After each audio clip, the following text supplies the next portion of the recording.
it's Julesy, the Head Smart Brown Girl in charge, and only once in my life has a white woman, a privileged white woman at that, a privileged white woman with a Texas accent at that, ever dragged me for filth. Ever in my life. And I feel like since this has just happened recently, we must discuss this. Because Brene Brown's Netflix special, The Call to Courage, well, sis, I was both congratulating myself on my growth and work towards emotional maturity, but I also had a few, like, damn sis, why you gotta be so loud moments? And now that I've watched it about 3, 4, 11 times, I feel like it's a great discussion to have with my audience. So let's get into this discussion. If you're new here, be sure to subscribe and click that bell for notifications. Join along, coming along respectfully, because this is always a good discussion, a critical dialogue, and a good time. So thumbs up the video and let's talk about it, because you know we always be having these popping discussions over here on youtube.com/Julesy. Welcome. I've been talking about this white woman on my Instagram for a minute. You should definitely be following me over there. It's at Julesy everywhere. Cases, thanks. But we really need to take a moment to reflect on all the things, like all of the things Brene Brown discussed when she called us out on how poorly we are dealing with our vulnerability. Now, I took some notes. For me, one of the bigger points was where she mentioned engineering smallness in our life out of fear of criticism. This is definitely something that I've had to confront with my ascent on YouTube and establishing myself in the Smart Brown Girl movement. Because for me, this is very intrinsic to my experience becoming like a public figure of sorts. You know, how I opened myself up to a lot more opinions than I typically would ever allow into my sphere pre-YouTube, from the access and heightened awareness that you have about the ways people are talking about you. I definitely had to work on one, being very specific about whose opinions matter and who I even allow into my sphere of, like, me being more conscious about what I block out and give no energy or attention to. And part of that is because I realized that I was engineering smallness in my life and that I was not doing or speaking on certain things or pursuing certain opportunities because I had picked up insecurities on my pathway. my time on YouTube. I think there's something unique about how the internet can heighten the sort of medium of negativity that a lot of people choose to use, and the way that it becomes obsessive. That's maybe what I'm getting at that's different.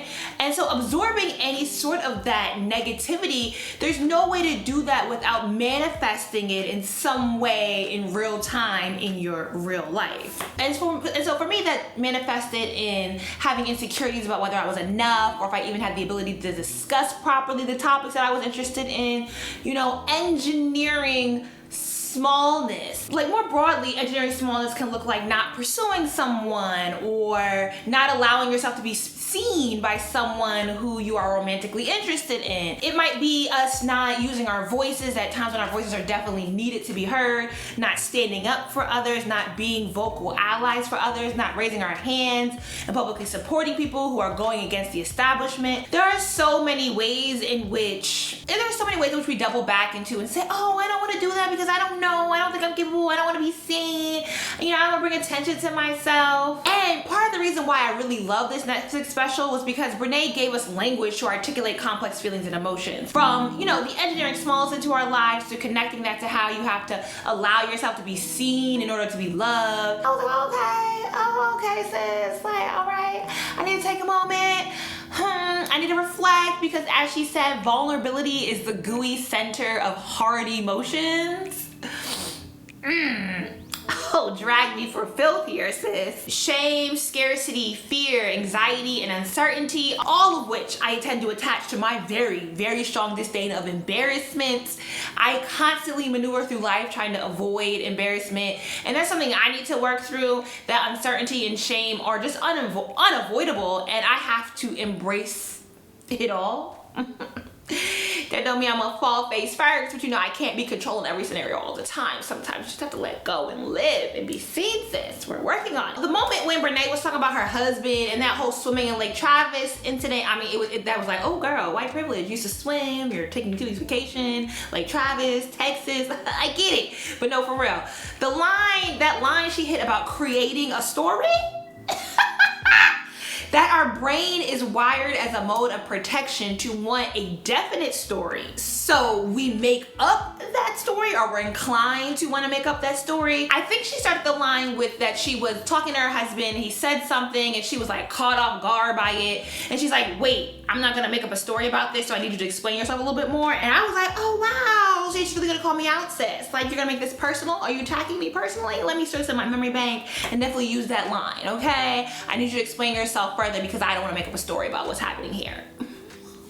I definitely use that already. I'm good. You know, now I double back when I'm inclined to want to create a story and fill in the reasoning for a certain person's actions, and instead turn that into learning how to communicate and articulate the proper questions and allowing myself to be vulnerable in my interactions with family, friends, and partners. You know, we working on it all, sis. Another why you gotta be so loud, sis moment was when she spoke on how we dress rehearse for tragedy in the middle of joy.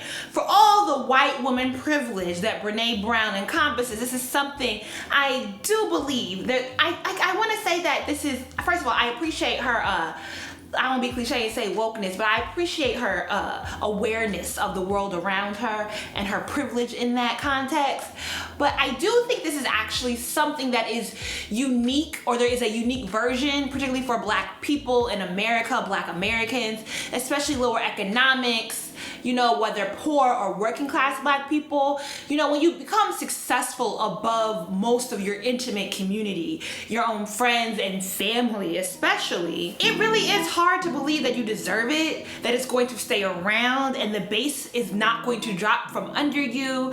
And do we talk about the like anxiety that we consume during our glow up, you know? For those of us that are really, as Drake put it, started from the bottom, now we here.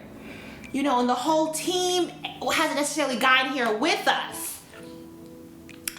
Look, there's a lot of anxiety in that, in feeling guilty about succeeding in a capitalist society that you know is oppressing your own community, about just purely being more financially capable and not necessarily still being financially capable enough to take care of everybody that you want to take care of. Precariousness of like coming from zero, and really it's never zero, it's like negative something, and being able to climb out of that hole and become financially successful, that is a very precarious situation for those of us that do come from poor and working class families. You know, it was just great for Brene to point out how gratitude should feel in that space, and where we're inclined to project forthcoming trauma, you know, that we cannot, and I think we all have different iterations of this, right? Whether it's around our health, it's around our family or our love lives, or our own children, where we project, how am I going to be disappointed? How am I going to be upset? You know, I definitely have various fears about my health, but it's like, look, I could do what I could do to prevent it, as in take care of myself in a healthy way, but I can't lose years of my life stressing out about this. Like, if it's going to come, it's going to come, and I'll just deal with it when it comes.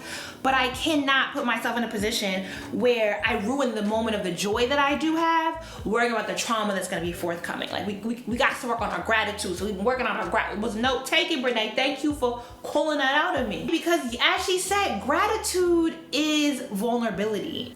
I personally, you know, I think I did a video when I moved to Houston about working on emotional maturity and vulnerability.